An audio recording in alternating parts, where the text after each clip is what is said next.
Império dos Malditos continua a história de Gabriel de Leão desde o primeiro livro, O Império dos Vampiros. Não falarei nada do que acontece na história anterior para não dar spoilers para quem ainda não leu. Mas quem leu o primeiro volume sabe que ele terminou de uma forma bastante interessante aí, que faz qualquer um ficar de cabelo em pé. No primeiro livro nós conhecemos o quão inclinado Gabriel de Leão é, se tornando um personagem extremamente perigoso até mesmo para aliados. A estrutura de escrita continua brilhante como sempre, mas existem algumas mudanças importantes a respeito de como J. Kristoff escreveu esse livro. Enquanto no primeiro tinham 3 linhas do tempo, de um lado acompanhávamos a história do Gabriel de Leão um pouco mais jovem, depois ele mais velho, além do presente, onde ele está conversando com o historiador. No segundo volume é um pouco similar, mas diferente ao mesmo tempo. Por exemplo, o livro 2 começa onde exatamente o livro passado parou, então nós acompanhamos a nova jornada do Gabriel. Também temos a linha temporal atual, que é onde o Gabriel está conversando com o historiador. E existe também outra parte da história que é contada por outro personagem extremamente importante e um tanto complicado.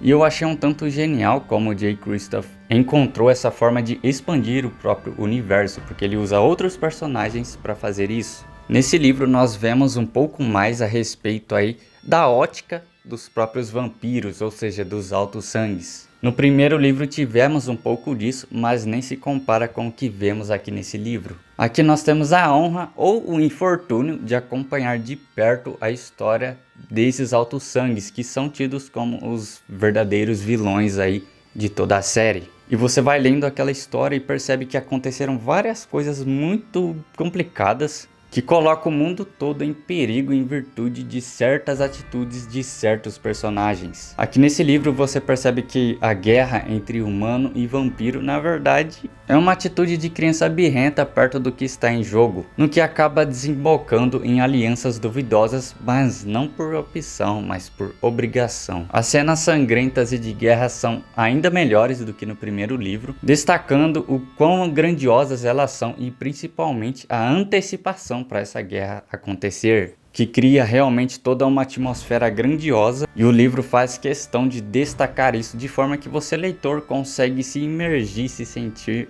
ali dentro. Mais uma vez o J. Kristoff acertando em cheio. O único defeito dessa obra até agora é que vez ou outra o autor começa a focar em coisas um tanto triviais que não importam tanto assim para a história. Então eu diria que no meio da história ali uma coisa que acontece eu achei um pouco forçado, porque o autor quis, não sei porquê, focar muito naquele elemento ali que pouco importava para a história no geral, assim tornando aquele arco que a gente estava um pouco enfadonho. Mas logo depois que a história voltava a focar no arco que importava de verdade, aí sim eu me sentia totalmente entretido e entregue à história. Eu diria que o maior problema desse livro está em torno de um certo personagem que eu não posso falar, que é um personagem extremamente carismático e interessante, mas que não tem um potencial tão bom como narradora, como vemos com o de Leão, que para mim é o protagonista mais carismático de longe assim dos livros que eu já li até hoje. Faltam apenas 200 páginas para concluir esse livro. Em muitos aspectos ele superou e muito o livro anterior, principalmente no âmbito de guerra, de sanguinolência e de complexidade dos personagens. E a julgar no arco que eu estou agora, só pela antecipação que ele te oferece, você percebe que será algo grandioso que a série nunca teve antes e que pode ocasionar seríssimas consequências. Para quem leu o primeiro livro e gostou, é sua obrigação adquirir esse livro também, que vale muito a pena. Os poucos defeitos que esse livro possui, que o primeiro não possui, serve justamente para tornar os momentos grandiosos realmente em momentos grandiosos. E é muito interessante em ver como no primeiro livro o Gabriel de Leão era um homem de fé, um homem da ordem, e no segundo ele é praticamente o oposto disso, e é muito interessante também ver todo o desenvolvimento da história. Deixe o seu like, se inscreva no canal se você gostou do vídeo e até mais.